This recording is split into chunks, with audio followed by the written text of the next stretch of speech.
कृष्णा देवी आज बहुत खुश थी क्योंकि उनके बहू बेटे शहर से आए हुए थे। वैसे कुछ भी कहो, ठंड में मक्के की रोटी, सरसों का साग, गाजर का हलवा, ये सब चीजें बहुत अच्छी लगती है। तो और लो ना बहू, तुमने हलवा तो बहुत ही कम लिया है। छोटी बहू तुम भी तो खाओ, तुम भी तो बस बनाने में ही लगी हुई हो। मैं बना लूंगी, तुम भी गरम गरम खाओ। ठंड में गरम गरम खाना अच्छा लगता है। माँ जी, मैं और आप एक साथ खाएंगे। मैं आपकी और अपनी थाली लगा रही हूँ। माँ, अपनी दवाइयाँ वगैरह भी रख लेना, क्योंकि मुझे पता है तुम गांव की देसी दवाई लेती हो, उसी से तुम्हें आराम मिलता है। हाँ हाँ, मैंने पूरे 2 महीने की दवाई वैद्य जी से ले ली है। और वैसे भी मैं पूरी सर्दी अपने बेटे बहू के साथ रहूंगी, तो मुझे भी घुटनों में आराम ही मिलेगा। ये दवाई तो बस नाम के लिए ले जा रही हूँ, असली दवाई तो मेरी इन दोनों बहुओं की सेवा है। मेरी दोनों बहुएं ठंड में मेरा इतना ख्याल जो रखेंगी। क्यों सुमन, वर्षा, मैंने तुम दोनों के लिए ठीक कहा ना? जी जी माँ जी। कई सालों बाद ठंड के मौसम में कृष्णा देवी और हरि प्रसाद अपने बेटा बहू के साथ शहर जा रहे थे, इसलिए दोनों ही बहुत खुश थे। कृष्णा, तुमने रामलाल गजक वाले से मूंगफली रेवड़ी गजक मंगवाई थी, मैं ले आया हूँ। हाँ, ये ठीक किया। अब शहर की धूप में आराम से बैठकर तुम और मैं ये मूंगफली, रेवड़ी और गजक का आनंद उठाया करेंगे। हाँ, ये तो तुमने बात बिल्कुल सही कही। गांव की ठंड तो हम हर बार देखते हैं, इस बार शहर की ठंड का लुत्फ उठाएंगे। कृष्णा देवी और हरि प्रसाद अपने बेटे बहू के साथ शहर पहुंचते हैं, पर जैसे रेलवे स्टेशन से घर के लिए ऑटो करने लगते हैं, तभी बड़ी बहू बोलती है, वर्षा एक काम करते हैं, माँ बाबूजी को कुछ समय के लिए हम अपने साथ ले जाते हैं, फिर कुछ समय हमारे पास रहकर वो तुम्हारे घर आ जाएंगे। वो माँ जी, मैं इसलिए कह रही हूँ क्योंकि मेरा घर और वर्षा का घर दूरी पर है, फिर रोज रोज आपका आना जाना मुश्किल है। ये भी ठीक रहेगा, हम कुछ दिन तुम्हारे साथ रह लेते हैं, फिर हम अपनी छोटी बहू के पास रह लेंगे। कृष्णा देवी और हरि प्रसाद पहले अपने बड़े बेटे बहू के घर रहने आ जाते हैं। सुमन बहुत चालाक थी, उसने जानबूझकर ऐसा किया था। उसे पता था कि ठंड के दिनों में वो रसोई में ज्यादा काम नहीं कर पाती है, और दिल्ली की सर्दी वैसे भी कड़ाके की पड़ रही थी। सुमन की सफाई बर्तन वाली गांव गई हुई थी। सुमन को पता था कि अगले 1 महीने तक ठंड में कोई नई काम वाली मिलने वाली नहीं, इसलिए उसने इस बात का फायदा उठाया और फिर अगले दिन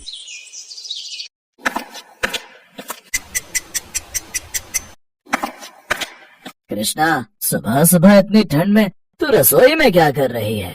कुछ नहीं, बर्तन धोकर रसोई साफ कर रही थी। सुमन बता रही थी उसकी काम वाली 1 महीने के लिए गांव गई है। बेचारी सुमन सुबह सुबह उठकर ठंड में रसोई में काम करेगी, वो भी तो नहीं सही ना। सोचा मैं ही थोड़ा काम कर लूं, बहू के काम में हाथ बटा लूंगी। मैंने गैस पर आलू उबालने रख दिए हैं। सोच रही हूँ बच्चों को आज आलू की कचौड़ी बनाकर खिलाऊंगी। आज वैसे भी रमेश की ऑफिस की छुट्टी है। वो सब तो ठीक है, पर अपने घुटनों का भी ध्यान रखना। पता चला कि फिर से तेरे घुटनों में दर्द शुरू हो गया। सुबह सुबह पानी का काम कर रही है, बाहर देख कितनी ठंड है। तभी सुमन रसोई में आ जाती है। माँ जी, अरे आपने तो सारा रसोई का काम कर लिया। मैं तो सोच रही थी ठंड में उठूंगी और रसोई में ठंडे पानी में बर्तन करके फिर अपने लिए चाय बनाऊंगी। आपने तो बहुत बढ़िया कर दिया। आपके आ जाने से मुझे कितना सुख हो गया है माँ जी। अब एक काम करो, मेरे लिए 1 कप अदरक वाली गरम गरम चाय और बना दो।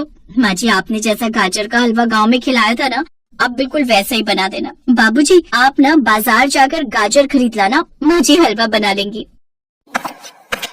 माँ, तुम्हारे हाथ के आटे की पिन्नी बड़ी स्वाद लगती है, वो भी बना लेना। हाँ हाँ, क्यों नहीं, जरूर बना दूंगी। सर्दियों का जो भी सामान है, आटे की पिन्नियाँ, हलवा, गोंद के लड्डू, मैं ठंड में तुम्हारे लिए सब कुछ बना कर रख दूंगी, क्योंकि फिर छोटी बहू के घर भी तो रहने जाना है। क्या करोगे माँ जी? अभी कुछ दिन और यहाँ रहो मेरे पास, वहाँ तो एंड में जाना जब आप गाँव जाने लगोगे। इतनी ठंड में वहाँ क्या ही करोगे? उनके घर में तो धूप भी नहीं आती है, यहाँ तो आपको आंगन में भी धूप मिलती रहती है। कृष्णा देवी बेचारी भोली भाली थी।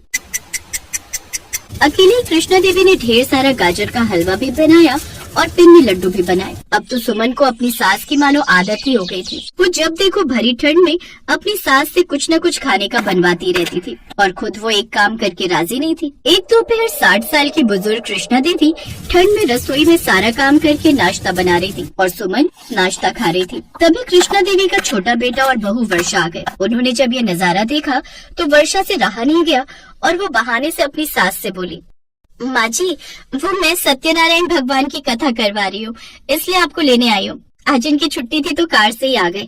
आप अपना सामान पैक कर लो और अब आप मेरे साथ रहने चलो। अचानक सत्यनारायण भगवान की कथा? पर इतनी जल्दी कैसे प्लान बना लिया? भगवान के काम में प्लान क्या बनाना, जब उनकी इच्छा होती है तभी सारे काम हो जाते हैं। पर आज तो सुमन ने साग मंगवाया हुआ था, वो भी साफ करना है, बनाना है। हाँ, अगर माँ जी चली गई तो इतने ठंडे पानी से साग कौन धोएगा? अब मेरा मतलब है माँ जी साग बहुत अच्छा बनाती है ना, मैं ये कह रही थी। अब आपके साग के चक्कर में माँ जी थोड़ी यहाँ बैठी रहेंगी, आप बना लो साग, आपको भी तो आता है। और एक काम करना, माँ जी के लिए भिजवा देना। अरे मैं लेता जाऊंगा भाभी, मुझे वैसे भी इस साइड दोबारा आना है, आप साग बनाकर तैयार रखना। वर्षा के ससुर बहुत खुश थे क्योंकि वो जानते थे कि उनकी छोटी बहू वर्षा बहुत अच्छी है और वो सुमन की तरह कृष्णा देवी को ठंड में परेशान भी नहीं होने देगी। कहीं न कहीं उन्होंने चोरी छुपे अपनी बहू से पहले ये बात कह दी थी, इसीलिए तो वर्षा बहाने से अपनी सास को लेने आई थी। सास के जाने के बाद सुमन को अपनी सास की कदर हुई क्योंकि सास के होते हुए तो वो कोई काम कर ही नहीं रही थी, ठंड से बची हुई थी। पर सास के जाते ही सारे काम उसके सिर पर आ गए। कृष्णा देवी को अपनी बड़ी बहू और छोटी बहू में फर्क उसी दिन समझ में आ गया जब दोपहर के समय कृष्णा देवी और हरि प्रसाद छत पर धूप सेक रहे थे और बहू वर्षा उनके लिए गरम गरम खाना बनाकर ला रही थी। माँ बाबूजी, मूली और अमरूद भी काट कर लाई हूँ, कल ये ऑफिस से आते हुए ले आए थे। कच्ची कच्ची मूली है, अमरूद देखो कितना मीठा है, माँ जी खाकर देखो। कृष्णा सच बताना, क्या छोटी बहू के घर आकर तुम्हें अच्छा नहीं लग रहा? बहुत अच्छा लग रहा है जी, वर्षा तुम बहुत अच्छी हो बहू। और वो मैं कह रही थी सत्यनारायण भगवान की कथा, माँ जी अब मुँह से बोला है तो हम जरूर करवाएंगे सत्यनारायण भगवान की कथा, क्यों बाबूजी? हाँ बहू जरूर करवाएंगे, कल ही रख देते हैं। बहू प्रसाद वगैरह बनाना हो तो मुझे बता देना। माँ जी आप मेरे पास हो ना तो यहाँ पर आप आराम से रहो, मैं आपको कोई काम नहीं करने दूंगी। आप मेरे पास आराम के लिए आए हो, काम करने के लिए नहीं। और रही बात प्रसाद की तो वो तो मैं बना लूंगी।